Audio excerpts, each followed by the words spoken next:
Okay, this is number 8. I understand we're going to about number 10, so we're getting there. Sir, this is from Playerin.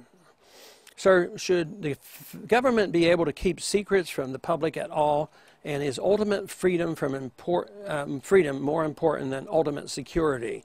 No, I'm for, if we have to have a choice, I'm for ultimate freedom, because I don't believe the government can give you ultimate security. You know, even if you said, I don't think we can get ultimate freedom, I want ultimate security. And you know the old saying, if you try to have both, you end up with neither. And I'm convinced of that.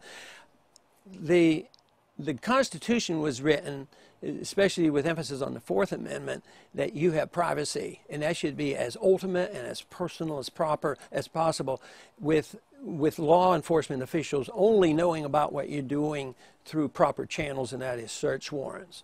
But the government should essentially have no secrets. But right now, the government has all the secrecy, and we've lost our privacy. It's been turned on its head. And so, like the CIA, they say, you know, the big argument today about the CIA, and don't prosecute anybody in the CIA, even though they committed all kinds of war crimes and tortured people and killed people, committed assassinations. Right now, our CIA's running the Predator program, bombing citizens, and not all of them. They claim they're bombing terrorists, but they're bombing a lot of innocent citizens over in Pakistan. No, they shouldn't have this secrecy. Congress doesn't give them permission. Okay, go ahead and start bombing Pakistan. So I would say that no, not really. About the only time I conceive is if you had a truly a legitimate war of national defense, and it was a declared war, and you were placing troops, and you had a secret invasion. Yeah, you shouldn't put that on the front page of all the newspapers. But that is so rare. How long has it been since we've had a legitimate war where we've declared it? We don't even have those anymore. So, no, I don't want the secrecy of the CIA. I don't think they provide us any services. And if you think you need secrecy for them to be over there and torturing people so that we're safer, I think it's destroying the soul of America by permitting that. So there's, even if people see this in two extremes, let me tell you, the government has way too much secrecy, so even though we will never get to where I would like to be, just moving in that direction is so much better. And there is essentially no privacy in an American citizen, and this medical bill is going to even make it that much worse. The government's going to know everything about your medical problems, and every bit of treatment and drug prescribed is going to be monitored and supervised by bureaucrats, both before and after. So that's the type of loss of privacy that we have, and it's a pretty bad situation. This is number 9, Chiang Kai-shek, it looks like. Dr. Paul, given your well-established belief in the merits of the free market system, I'd like to know how you feel about the Americans with Disabilities Act. The ADA establishes restrictions or requirements on businesses, something I imagine goes against the free market principles, yet it also ensures, for example, that a blind customer with a service animal such as a seeing eye dog will be treated like any other customer and not turned away for bringing a dog into a store should a free market decide which customers get service, or is this the responsibility of the federal government?